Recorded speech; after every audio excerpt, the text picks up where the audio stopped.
Baik, kalau orang bilang jam segini jam ngantuk, saya nggak mau bilang begitu. Kita sudah dapat kekuatan baru, kita sudah makan, kita akan tetap semangat, setuju? Setuju. Kita akan tetap semangat, setuju?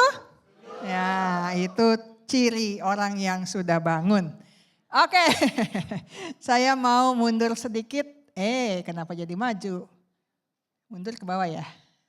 Iya, ini supaya nyambung ya. Ini key takeaways dari yang sesi 2 mengenai anak 8 sampai 15 tahun. Tadi apa? Kedekatan itu harus disengaja. Jadi memang harus diusahakan, diniatkan dan diusahakan. Yang kedua apa? Dengarkan dulu. Sebelum ngomong, kasih nasihat, kasih masukan, apalagi memarahi, dengarkan itu lebih baik. Dan yang ketiga apa? Hadir sepenuhnya. Bukan cuma badannya saja, tetapi juga hatinya, emosinya ada di situ ya. Nah sekarang kita masuk ke yang ketiga. Siapa nih yang anaknya sudah 16 plus? Wah ada ya, oke. Jadi ini untuk ibu bapak sekalian terutama dan untuk yang anaknya masih menuju ke sana ya. Nah ini adalah masa untuk memberikan guidance dan juga trust. Tentu dalam porsi yang lebih besar. Kalau tadi ada urusan untuk koneksi dulu sebelum koreksi. Kalau tadi ada urusan mengenai hal-hal yang berkaitan dengan mempercayai dulu sebelum memberikan aturan, menjalin relasi dulu sebelum aturan. Sekarang kita mesti merilis anak, berani untuk melepaskan anak.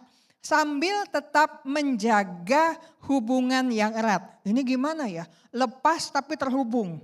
Ya, ini kehebatan orang tua. Bisa melepaskan tapi tetap memastikan anak akan kembali terhubung dengan kita. Jadi di sini ada keywords-nya, orang tua punya transisi peran. Kalau tadinya orang tua itu banyak kasih masukan, banyak kasih contoh dan lain-lain. Sekarang masanya orang tua menjadi coach dan mentor. Ya, bukan cuman controller, bukan cuman yang ngatur-ngatur, tapi juga jadi coach dan mentor. Apa tuh Bu? Nanti kita lihat. Dan memang peran orang tua menjadi orang yang menyiapkan anak menghadapi tantangan yang jauh lebih besar di kemudian hari. Ya, oke. Mana nih? Iya lo tadi nggak mau. Yuk dibantu yuk di atas yuk. Ya jalannya kejauhan. Mundur lagi. Ya ini transisi perannya orang tua. Dari jadi controller yang ngatur-ngatur menjadi coach. Coach itu apa sih? Orang yang bukan cuma ngajarin tetapi mempraktekkan bersama. Mendampingi anak untuk mengalami proses. Ini coach ya. Kalau di dalam kehidupan sehari-hari kita ketemu banyak coach. Coach finansial, coach kesehatan, ya kan? Ya coach macam-macam lah. Coach bisnis juga ada gitu. Jadi artinya apa orang yang ada coachnya? Coach itu tahu orang tersebut punya kekurangan. Coach itu yang kemudian menemani ketika orang itu melakukan perbaikan. Nah kalau Anda apalagi di dalam kerja punya profesi sebagai coach, kenapa enggak di rumah juga jadi coach bagi anak? Anak pasti punya banyak kekurangan, namanya juga masih anak-anak, remaja, gudangnya salah. Tetapi sekarang ketika anak sudah beranjak masuk SMA, ya usianya sudah 16 plus, dan kalau dari kategori itu mereka sudah masuk ke generasi, ada di generasi Z sebenarnya ya, karena sudah generasi yang lebih awal daripada yang alpha, ya, terutama ada di generasi Z. Mereka ini punya banyak pemikiran, punya banyak kegiatan yang variatif tentu saja. Sehingga untuk proses pertumbuhannya itu gak bisa cuma dilepas sendiri. Mereka perlu orang-orang yang bisa mereka percaya untuk nemenin mereka berproses. Nah itulah fungsinya seorang tua yang jadi coach. Dan juga jadi mentor. Apa sih artinya jadi mentor? Mentor itu adalah sosok yang lebih dewasa. Mentor itu tahu lebih dulu. Tahu lebih dulu bukan berarti tahu lebih banyak, tapi lebih dulu tahu, lebih dulu ngalami, sehingga ketika anak masuk ke posisi tersebut, ke masa tersebut, si orang tua ini udah bisa menjadi tempat untuk bertanya. Jadi bukan cuman instruksi, tapi mereka membagi hidup, membagi hikmat, hal-hal yang tidak dipelajari di sekolah, hal-hal yang tidak ada di buku, tetapi memang adalah bagian penting dari kehidupan. Nah, itulah perannya orang tua ketika anak sudah umur 16 ke atas. Beda jadinya. Anak udah gak bisa cuman disuruh-suruh. Apalagi diancam-ancam. Oh, gak kena anak diancam. Dijawab sama anak sekarang mah. Ya, kalau anak zaman dahulu kala orang tuanya kayak bapak saya gitu kan. Oh kita tahu tuh udah banyak dosa tuh kita tuh. Udah tahu tuh. Wah langsung berubah gitu kan. Langsung tobat udah. Tapi orang tuh anak sekarang. Kenapa Pak? Serak. Udah minum obat belum? Dijawab begitu. Iya kan? Tuh tanya anak-anak mudanya tuh. Udah biasa begitu sama orang tuanya. Ya, nggak ada lagi yang tundak-tunduk. Anak Indonesia apalagi gitu. Bedanya tadi kan kita ngobrol ya, saya dengan Pak Sandy ngobrol tentang anak Jepang. Anak Jepang mau kayak apa juga, ketemu orang nunduk. Ketemu orang mau siapapun dia nunduk gitu. Beda sama anak kita, anak Indonesia lempeng aja udah. Itu beda memang ya. Jadi kalau tidak ada peran yang berubah dari orang tua, ini anak-anak akan kerasa sebagai pembangkang. Sebagai anak-anak yang pemberontak. Gitu. Kalau orang tua masih kepengen anaknya kayak anak kecil lagi, salah Pak, Bu. Salah umur. Ya, salah umur. Karena anak umur segini udah gak bisa cuman suruh nurut aja, disuruh diem dan nurut, gak bisa. Ya. Jadi memang di sini ada peran pengaruh akan tetap ada, gak bisa enggak. Orang tua tetap punya pengaruh. Hanya harus dibangun dengan kedekatan dan kepercayaan. Ya, ini PR-nya orang tua memang. PR melulu Bu dari tadi. Ya iya namanya juga jadi orang tua, PR-nya banyak, ya. Jadi rumusnya begini, ada kebebasan, tetapi kalau disertai dengan values, ya, berarti Anda akan ketemu dengan sosok yang mature, anak yang matang, dewasa. Tadi kita ngomongin soal values umur berapa? Sesi 1. Ya, kita ngomongin values di sesi 1 tadi. Terus ngomongin juga di sesi 2. Berarti kalau udah 2 sesi ini terlewat, anak ibu bapak hari ini udah 16 plus dan belum pernah diajarkan mengenai values, wah, kejarlah ketinggalan itu.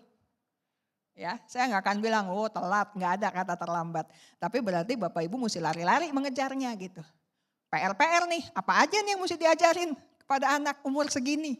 Oke? Karena disinilah yang akan menolong proses kebebasannya. Kalau tidak, apalagi orang tua udah punya cita-cita mau jadi temen nih buat anak. Ya, ini anak udah gede, orang tua jadi temen aja. Temen kalau nggak dibekali dengan values dari muda, bablas. Bapak ibu akan kehilangan anak. Karena dia begitu dijadiin temen, hilang udah. Bye gitu. Ya, oke, jadi di sini untuk menghindarkan anak-anak menjadi pemberontak, kita mesti sertakan values yang benar kepada anak yang sudah secara umur beranjak dewasa. Dan di sini juga rasa percaya itu mesti ditumbuhkan dan membuat anak juga punya kepercayaan bahwa dia punya keyakinan bahwa dia dipercaya selama ini sehingga dia akan pegang tanggung jawab itu. Supaya tidak jadi anak yang liar. Ya, oke. Selanjutnya, nah kunci untuk membangun trust, ya, ada konsistensi. Nggak hilang kata konsisten. Ya, mau anak umur 5 tahun, atau anak 15 tahun, atau anak 19 tahun, nggak hilang kata konsisten. Konsistensi itu sepanjang hayat. Kata-kata, tindakan harus selaras. Supaya Anda bisa membangun kepercayaan yang kokoh. Anak bisa percaya kepada orang tuanya, orang tua juga karena anak percaya akan juga bisa kembali percaya kepada anaknya. Oke, lalu yang berikutnya kejujuran, termasuk jujur dengan pasangan. Ya, karena apa? Karena anak udah makin gede. Jangan sampai orang tuanya ada masalah personal di belakang keluarga, yang tahu anaknya. Lukanya mantep banget itu kalau sampai begitu. Ya, beberapa kasus cerita begitu. Wah, itu mah udah nggak usah ngomong lah. Saya tahulah kelakuan ibu saya di belakang layar. Saya tahulah kelakuan bapak saya di belakang layar, begitu. Lukanya dalam benar kalau sudah sampai begitu. Jadi kejujuran ini penting buat kedua orang tua dengan si anak dan kedua belah pihak pasangan karena akan tetap dirasa dan dilihat oleh anak. Keterbukaan dan ketulusan akan menciptakan ruang aman. Ini lagi supaya anak bisa berbagi dengan orang tua dan juga anak merasa aman karena orang tuanya baik-baik saja. Ya. Orang tua Anda bisa kamuflase, bahkan masuk gereja pun Anda bisa kayaknya rukun. Bisa, cuman gandengan tangan susahnya apa. Lalu song leader bilang bergandengan tangan. Ya kapan lagi gue gandengan di rumah musuhan, ya kan? Lumayan lah buat acting tipis. Orang tua bisa acting, masuk pesta kayaknya mesra, bisa. Tapi yang tahu orang tua kondisinya apa kabar adalah anak dan pembantu. Jangan lupa itu. Ya, pembantu Anda tahu persis kelakuan Anda. Ya, dan juga driver Anda mungkin ya. Nah, yang ketiga adalah unsur keterbukaan. Oke, cepat untuk mendengar, lambat untuk berkata-kata bukan cuma soal urusan kemarahan, tetapi untuk mendengarkan keterbukaan anak dan untuk menyampaikan atau mendengarkan masukan dari yang lainnya. Oke, jadi keterbukaan ini juga satu unsur yang sangat perlu untuk membangun hubungan. Kalau misalnya anak disuruh terbuka kepada orang tua, di umur segini, sebagian hal orang tua juga perlu belajar terbuka kepada anak. Enggak semua. Anak bukan berarti tong sampahnya orang tua juga. Saya ketemukan beberapa kasus kayak gitu. Orang tua saking gak bisa cerita sama pasangan, ceritanya kemana? Anak. Jadi anak masih remaja gitu ya, atau mendekati usia 20, kayaknya mukanya udah tua gitu. Serius, kenapa? Mamahnya kalau mau nyampah ke anak, bapaknya menyampah ke anak juga. Kakaknya kalau nyampah ke dia juga. Jadi dia tong sampah seisi keluarga gitu. Terus dia nyampahnya kemana? Ke saya. Gantian. Ya, artinya bukan pada tempatnya. Anak biar kata udah gede, dia tetap anak. Jadi bapak ibu kalau mau cerita, ya kalau nggak bisa dengan pasangan, cari sosok yang memang punya tenaga cukup untuk mendengarkan. Punya kapasitas cukup untuk mendengarkan dan memberikan masukan. Bukan ke anak. Ya, yang selama ini mengarah kepada anak, pokoknya dikit-dikit curhatnya ke anak, ngechat ke anak gitu. Kayaknya mesti ganti tempat deh. Supaya juga nggak mengurangi wibawa orang tua gitu. Ya, jangan sampai semua kartu ketahuan sama anak. Kita nggak maksud bohong, tapi jangan sampai itu ditumpahkan kepada anak. Oke? Nah, jadi komunikasinya juga akan beda. Ini komunikasi dewasa. Karena bukan cuman ceramah lagi. Sebenarnya dari umur belasan tahun pun udah bisa anak diajak dialog. Tapi tentu dialognya masih ala-ala gitu. Kadang-kadang masih kekanak-kanakan, gayanya masih tukang ngambekan. Tapi kalau sudah lebih dari 16 tahun, apalagi udah lebih dari SMA, biasanya lebih dewasa.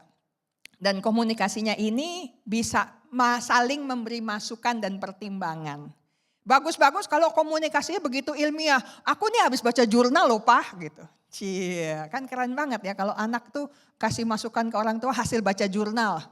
Wah iya ya, jurnal apa gitu kan, diskusi jurnal. Keren banget gitu ya, asal jangan jurnal bodong. Gunakan pendekatan untuk saling menghargai dan saling membangun. Ya, nggak semua ucapan anak, apalagi ini udah gede ya anaknya ya, nggak semua ucapan anak nggak ada isinya loh. Apalagi zaman sekarang ya, anak kita itu pergaulannya udah ke mancanegara. Badannya masih di Indonesia, tapi temennya tuh yang di Rusia ada, yang ngomong Singapura lah kelewat deket, yang di Spanyol ada gitu kan, yang di Amerika, di Brazil segala macam ada. Karena teknologi yang sudah memadai sekali. Oke, nah jadi bisa jadi dia punya masukan-masukan dari berbagai tempat juga gitu. Gak ada salahnya didengarkan. Ya, kalau urusannya dengan teknologi sendiri soal gadget kan tinggal panggil anak ya. Ini tolong gimana caranya kenapa penuh terus gitu. Pasti ada yang mesti dibuang. Nah karena itu orang tua perlu menghormati opini anak. Gak selalu, sekali lagi, gak selalu sudut pandang akan sama. Tetapi tidak ada salahnya dengerin dulu versinya anak. Apalagi anak ini barangkali sumber-sumbernya juga beragam. Dengarkan dulu ya. Dan mereka juga mungkin sudah punya pengalaman sendiri. Tanpa langsung menolak, kamu tuh masih belum makan asam garam dunia. Awas, hati-hati darah tinggi ya. Oke, kayaknya pengalamannya belum banyak. Oh belum tentu, kalau udah umur segini belum tentu. Bisa jadi dia mungkin gak punya pengalaman yang ini, tapi temennya ada dan dia bisa dengarkan. Dia pelajari dan bisa jadi itu masukan yang berharga buat orang tua. Ya, nah jadi teknik bertanyanya menurutmu bagaimana? Menurutmu bagaimana? Ya, bukan cuman udah gini aja. Sekarang mau tanya, kalau menurut kamu gimana? Ya, kamu ada masukan lain enggak? Bisa kasih masukan buat papa? Kan anak juga bahagia banget, bangga banget gitu kalau orang tuanya nanya kayak gitu. Ya, walaupun mungkin versinya dia very simple, tapi barangkali itu justru yang mencerahkan. Oke, jangan meremehkan anak umur segini, ya. Dan mungkin kita bisa tanya, gimana cara papa mendukung kamu? Menurut kamu gimana cara mama mendukung kamu? Mungkin dia punya ide, mama gak usah bikin apa-apa, mama cukup doain saya. Oke, fine. Kalau ada yang lain yang kamu perlu, kamu ngomong ke mama ya, siap laksanakan. Kan jadi enak. Komunikasi yang sangat akrab di situ terbina. Ya. Nah kita mesti menyiapkan anak juga menghadapi dunia. Challenge anak zaman sekarang itu global. Zaman saya sekolah, TV-nya cuma satu. Dan itu sudah menjalin persatuan dan kesatuan. Jam 12 malam nyur melambai, hilang udah. Betul ya? Nah ini seumuran nih kita nih berarti. Berarti kita sepantaran. Ya. Tapi anak sekarang challenge-nya itu dunia. Challenge-nya itu sudah global. Apalagi sekarang juga international school ada di negara kita sendiri gitu. Ya, di sana ada, di sini ada. Sehingga memang kita mesti menyiapkan anak-anak kita supaya bisa bersaing dengan anak-anak negara lain. Berarti apa? Artinya kita juga mesti mempelajari tren di negara-negara lain seperti apa. Tadi ada pertanyaan juga, wah Pak Sandy itu kalau nanya tajam-tajam gitu. Jadi yang terbaik itu negara mana? Ada nggak pengasuhan terbaik dari sebuah negara gitu? Nggak ada. Karena tiap negara punya versinya sendiri. Menurut dia bagus, tapi orang belum tentu. Ya kan? Kita ini karena punya banyak kesempatan untuk mempelajari segala hal, kita ambil yang bagus-bagus semuanya. Yang nanti bisa dipraktekkan yang mana? Ya nanti lihat aja. Tapi paling tidak kita punya poin-poinnya. Ya, dengan begitu kita bisa melatih anak-anak kita untuk siap menghadapi eranya nanti. Contoh soal karir, ya. Kita sudah belajar bahwa dengan adanya teknologi artificial intelligence banyak jabatan, banyak kerjaan yang akan hilang. Jadi kalau dulu kita bilang ekonomi itu fakultas favorit, di zamannya, zaman dulu iya, ya. Kedokteran favorit iya. Apakah masih? Bisa jadi karena masih ada manusia. Tapi apakah semua program yang dulu favorit hari ini atau nanti 10 tahun lagi masih favorit? Belum tentu.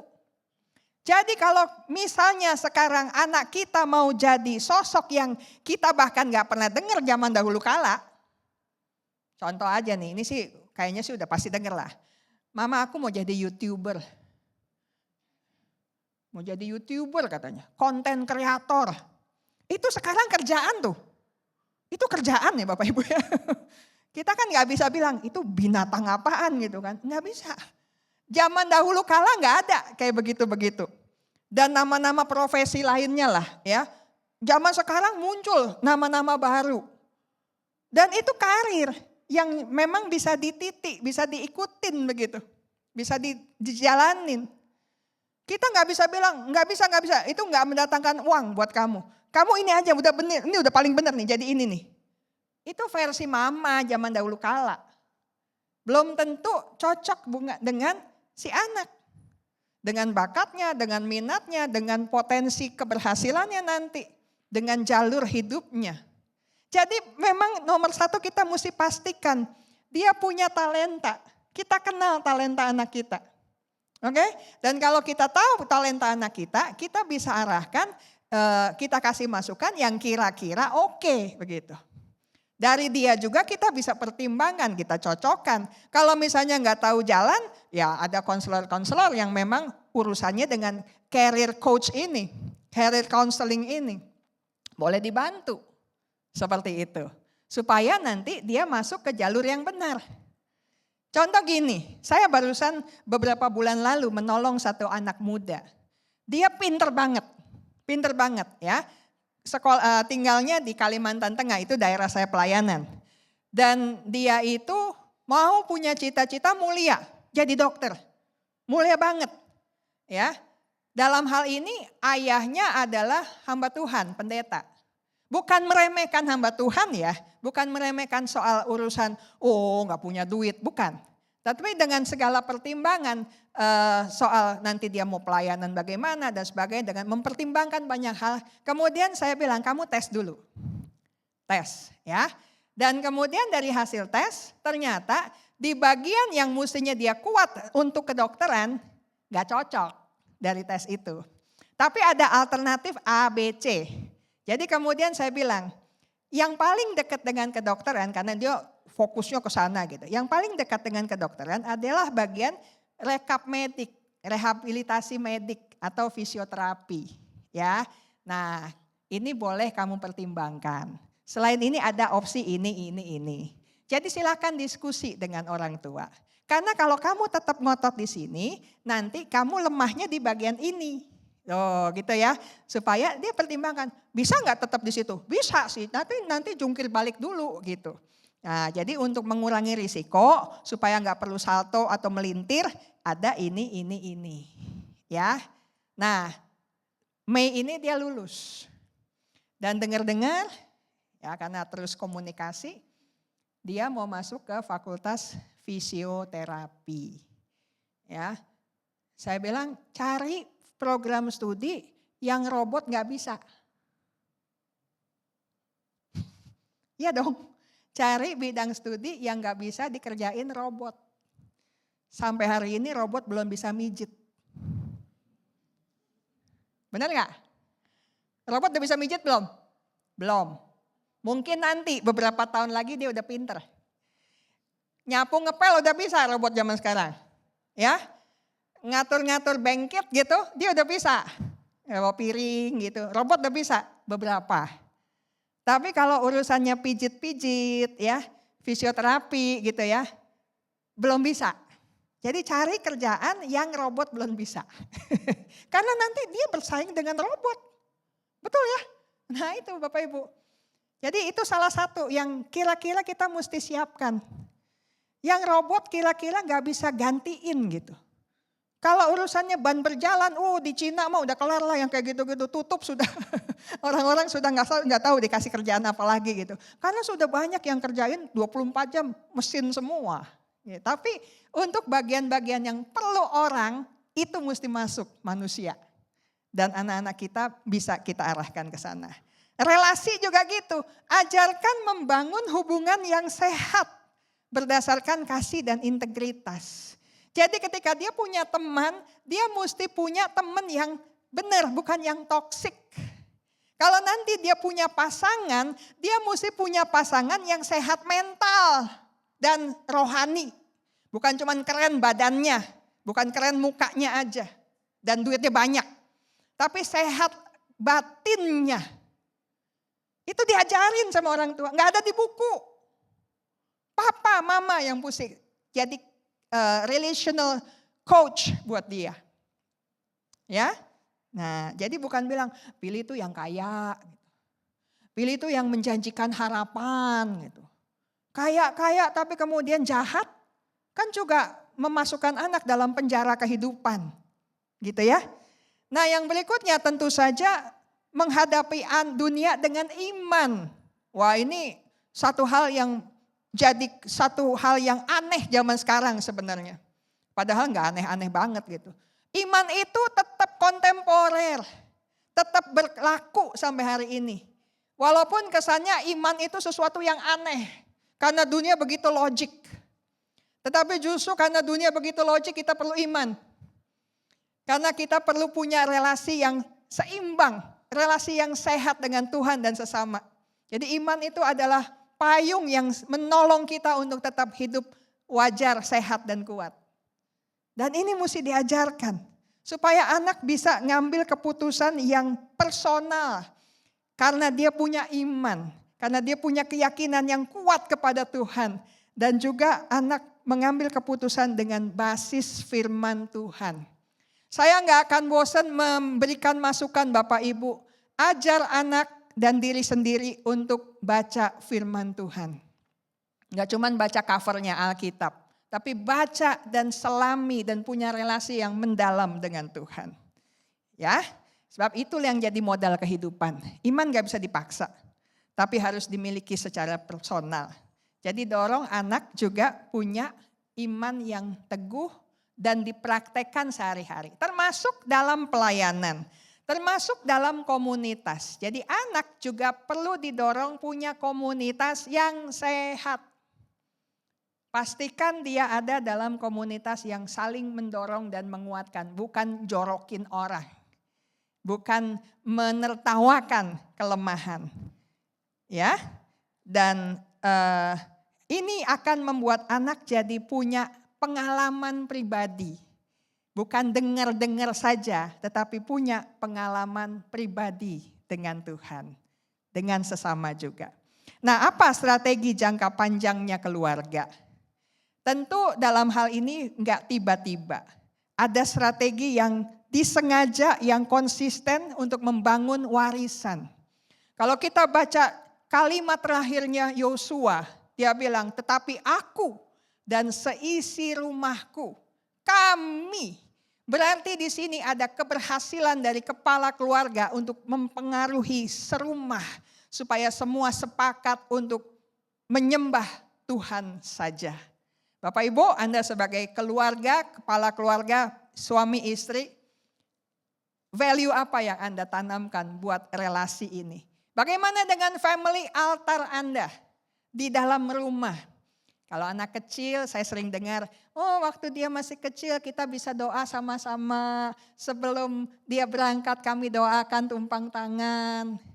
Hello, anak udah 16 ke atas, anak sudah punya kegiatan. Masihkah family altar itu dipraktekkan? Udah susah Bu, udah gini, udah gitu. Oke, kalau tidak bisa tiap hari, bisanya kapan? Masihkah ada kesepakatan untuk membangun hubungan bersama-sama dengan Tuhan?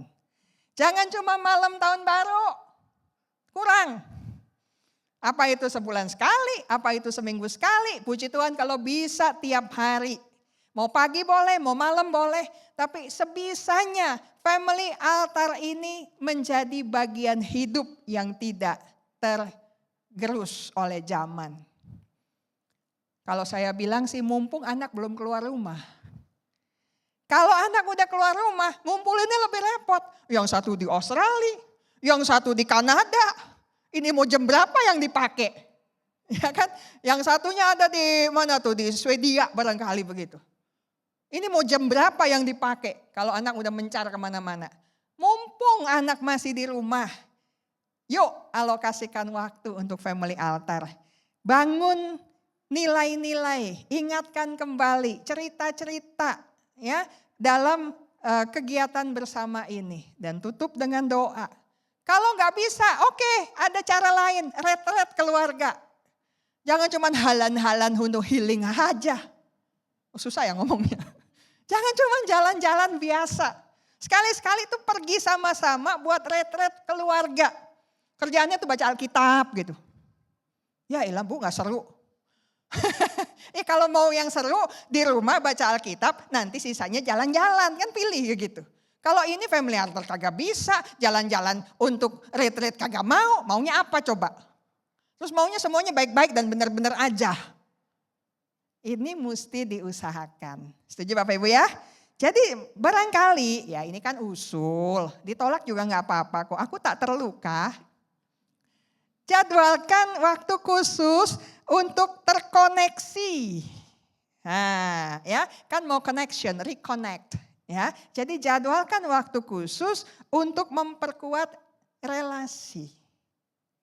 Oke, mau sambil jalan-jalan, fine. Tentunya nggak seharian doa puasa gitu kan ya. Jalan-jalan ke Singapura cuman buat doa doang gitu kan, nyesek juga ya. Kan mesti ngunjungin itu tuh apa tuh lupa namanya. Marina Bay Sands kan mesti diapelin juga gitu ya. Terus apa yang Universal Studio ya? Mahal juga tuh katanya ya. Kan mesti didatengin juga, udah lama belum dilihat gitu kan. Ya gak apa-apa jalan-jalan. Tapi ada waktu khusus untuk melakukan refleksi bersama. Untuk saling menguatkan, meneguhkan, mendorong dan membangun. Nah yang berikutnya, kalau ada keputusan-keputusan besar, didiskusikan. Ini karena anak udah dewasa, udah mulai gede. Gak yang cuman gini ya, pokoknya mulai sekarang kita begini-begini, kita akan melakukan perubahan gini, kita akan pindah ke negara lain. Nanya dulu sama anak, diskusi dulu sama anak. Karena anak ini akan terlibat nantinya dengan segala urusannya. Jadi tentu saja perlu melibatkan anak. Termasuk mengajar anak berpikir kritis. Berbasis firman Tuhan. Nah, saya mau masuk ke momen refleksi. Buat yang sesi 3 dulu, karena nanti masih ada lanjutannya. Apakah kami, artinya Bapak Ibu suami istri, masih mencoba mengontrol anak? Ini anak udah 16 plus, masih dikontrol kah? Atau sudah belajar mempercayai anak kami yang semakin dewasa? Boleh dijawab, boleh lihat, boleh ditanya. Ya, kalau lulus lanjut kedua. Apakah anak kami melihat kami sebagai tempat aman untuk berdiskusi tentang keputusan hidup mereka? Misalnya, anak mau nikah dengan lain suku. Nah sebenarnya kan gak apa-apa ya. Dengan lain negara. Ya gak apa-apa juga sih sebenarnya. Cuman kan ada terms and conditionnya. Ada aturan-aturan yang mesti begini, mesti begitunya. Diskusi. Atau anak mau apa lagi? Mah, aku gak mau nikah ya. Waduh, mengerikan itu ya. Enggak langsung iya juga gitu kan, nanya kenapa, bagaimana, ada apa dan lain-lain begitu kan. Tanya dulu. Kalau urusannya dengan spiritualitas, Tuhan sudah ngomong apa, Tuhan ngomong bagaimana dan sebagainya. Itu didoakan bersama-sama, bukannya enggak boleh, pokoknya enggak. Enggak gitu. Kita tetap mesti bawa sama-sama. Nah, apakah anak melihat kami sebagai tempat aman untuk diskusi keputusan-keputusan hidupnya? Untuk nikah, untuk karir, untuk berteman, untuk apa lagi? Untuk hal-hal penting lah, untuk kerja dan seterusnya.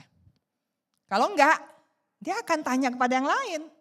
Anda akan masuk barisan paling belakang dan mungkin enggak dimasukin dalam barisan. Karena enggak dianggap penting. Karena apapun yang dia ngomong Anda sudah pasti akan bantah. dan Anda tolak mentah-mentah, ya nggak akan jadi tempat diskusi. Yang berikutnya, apa yang perlu kami ubah agar relasi tetap dekat saat anak semakin mandiri? Ini anak akan makin pergi dari rumah. Ada istilah empty nest syndrome someday.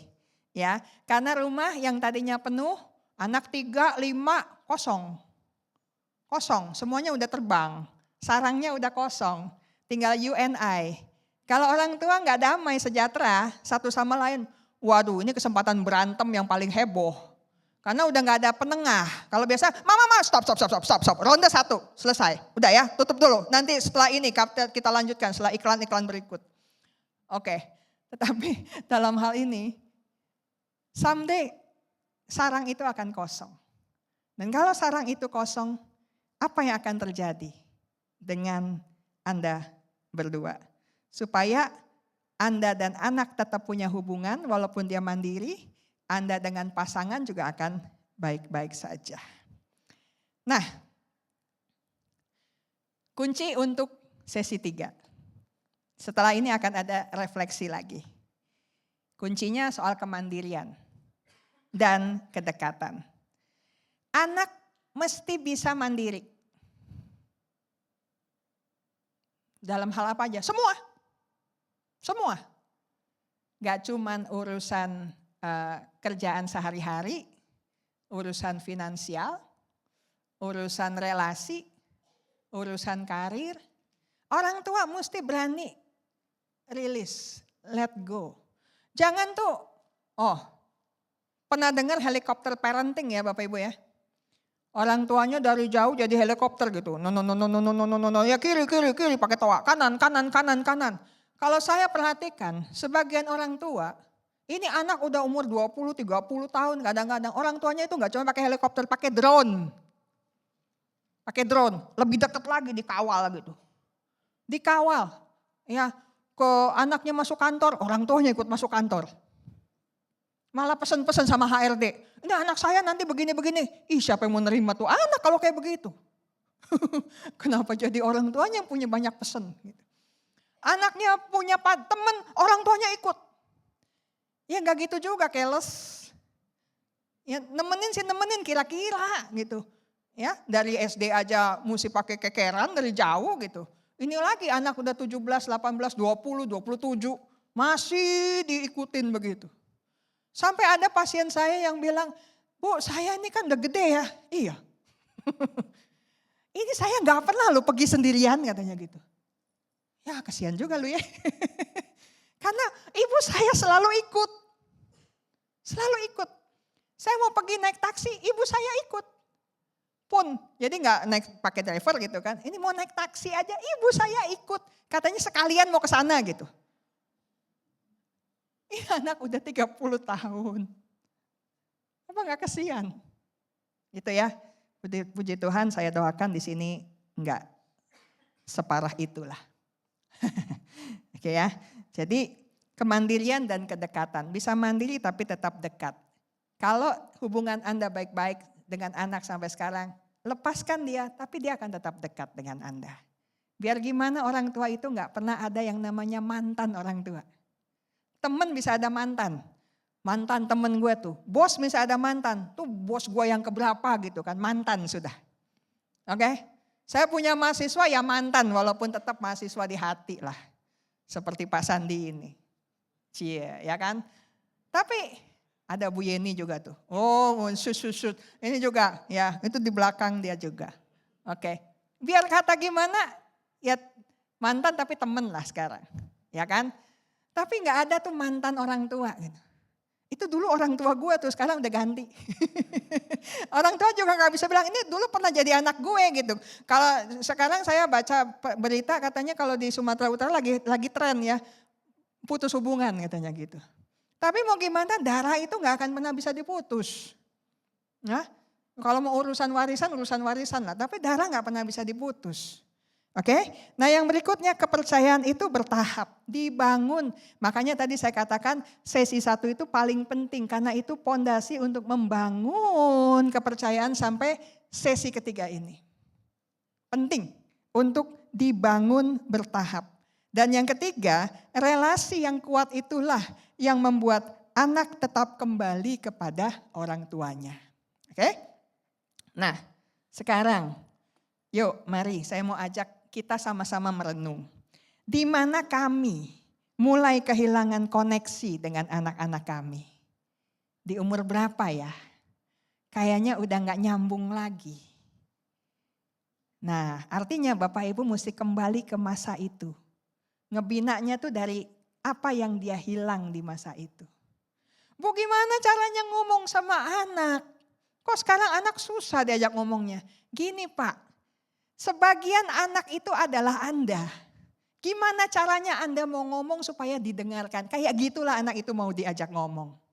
Bu, sebagian dari anakmu itu adalah dirimu. Bahkan sampai anak dewasa pun bagian orang tua, bagian ibu ada pada anaknya. Gak hilang. Nah gimana Anda mau diajak ngomong? Seperti itulah Anda bicara kepada anak Anda. Gak sesusah itu kok. Dan konsep bahwa susah punya hubungan dengan anak, mari kita patahkan sama-sama. Kalau kita pikirnya kayak gitu, ya artinya sebadan ini akan sepakat, ya memang susah. Jadi kalau susah, ya udah susah mau gimana. Percuma lah kita ngomong panjang-panjang kalau kita punya iman yang seperti itu. Jadi mari mulai hari ini kita rontokkan iman yang seburuk itu. Bikin yang baru. Itu bukan iman namanya, itu keyakinan yang salah. Jadi di mana kami mulai kehilangan koneksi, kembali ke masa itu. Jangan-jangan anak Anda pun merindukannya. Momen-momen yang terbuang sekian tahun tanpa orang tua yang hadir. Apa yang Tuhan ingatkan kepada kami hari ini tentang peran sebagai orang tua? Mungkin Anda perlu waktu buat mencatat, lakukan sesuatu. Supaya mulai hari ini apa yang Tuhan ingatkan akan Anda praktekkan. Kecil-kecil gak apa-apa, tapi terus konsisten Anda kerjakan, pasti ada hasil. Percayalah semuanya dimulai dari yang sedikit. Semuanya dimulai dari yang sederhana. Ya, mungkin buat Anda, udahlah udah telat lah, gak penting lah. Oh, perbaikan itu sekecil apapun dilihat anak, dirasa oleh anak. Jika anak kami bisa bicara jujur, ya tanya aja langsung sama anaknya ya kan. Apa yang mereka akan katakan kepada kami? Kira-kira apa yang mereka akan ngomong tentang orang tua? Habis itu tanya sama anaknya. Coba kamu ngomong jujur. Janji, papa janji gak marahin kamu. Tapi bener ya, mulut kunci ya. Mulut kunci. Mama juga janji gak marahin kamu. Mulut dikunci. Anak kalau bisa jujur, coba kamu ngomong tentang mama dan papa. Dan siap-siap kuping panas. Karena barangkali perkataannya beda dengan yang kita duga. Kita udah berasa jadi orang tua terbaik. Wih, udah teladan lah pokoknya. Ya, tetapi ternyata buat anak jauh Pak, jauh dari harapan gitu. Ya, kalau memang itu yang mereka rasakan, dengarkan dan barangkali tanya. Terus menurut kamu apa yang bisa Papa perbaiki? Udah telat, oh better late than never. Tidak ada kata terlambat, kita bisa mulai dari sekarang. Keempat, apa? Satu saja perubahan kecil yang akan berdampak besar bagi keluarga. Mungkin kata terima kasih. Mungkin, kecil banget kan? Cuman ngomong makasih ya.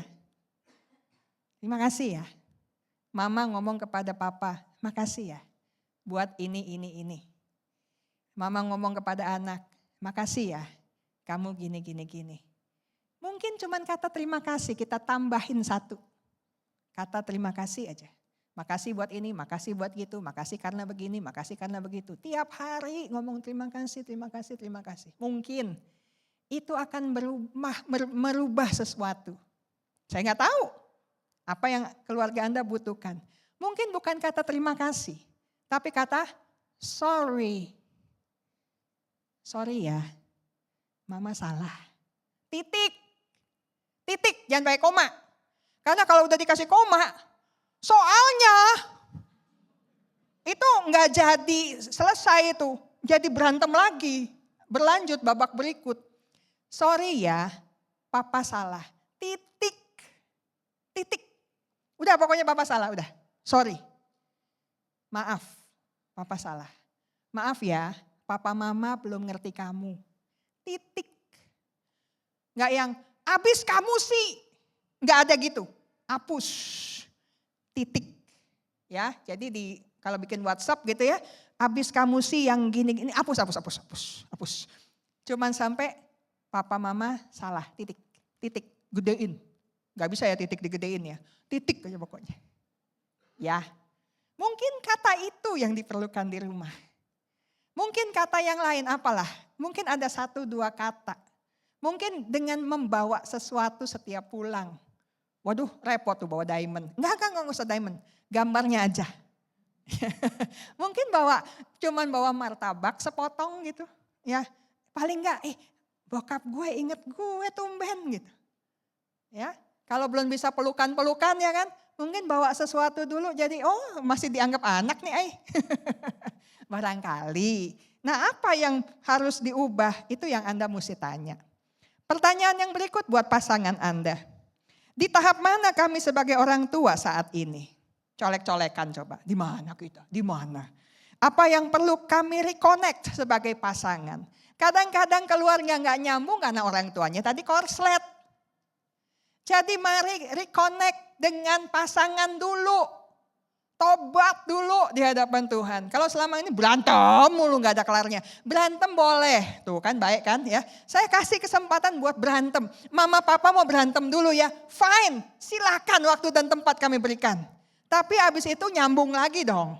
Abis itu temenan lagi dong. Jadi anak tuh rasa aman gitu. Ya berantem-berantem tapi kemudian damai lagi kok gak apa-apa lah. Tapi kalau udah panci yang ngomong, udah yang satunya pakai soldet, ada solder lagi keluar gitu. Waduh ini bahaya nih kayak begini. Barang dapur keluar semua, kompor lagi keluar gitu kan bahaya nih kayak begini. Jadi apa yang kami perlu untuk reconnect sebagai pasangan? Luangkan waktu untuk bicara jujur dan saling mendengarkan. Habis ini ya, saling ngobrol ya dengan pasangan. Dan kemudian bikin family action, kebiasaan baru. Satu kebiasaan yang akan dimulai bersama keluarga, mulai minggu ini. Pulang gak cuman leha-leha, pegel ya duduk melulu ya. Enggak, habis duduk pegel, pijit-pijit, kemudian diskusi. Atau mungkin besok kan libur bersama, ya kan?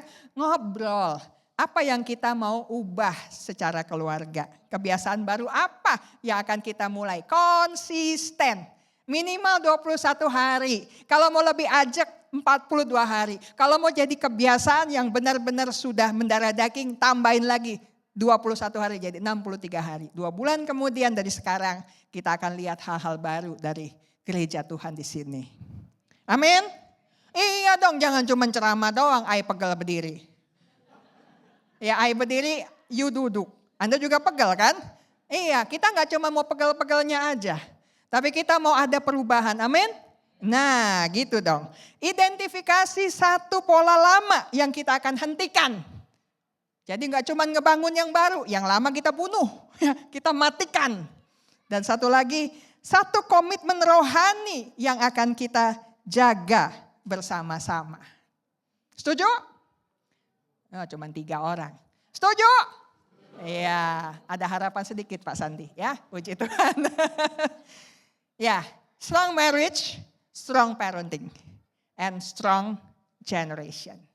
Generasi ini akan tetap hancur kalau nggak ada perubahan dalam keluarga.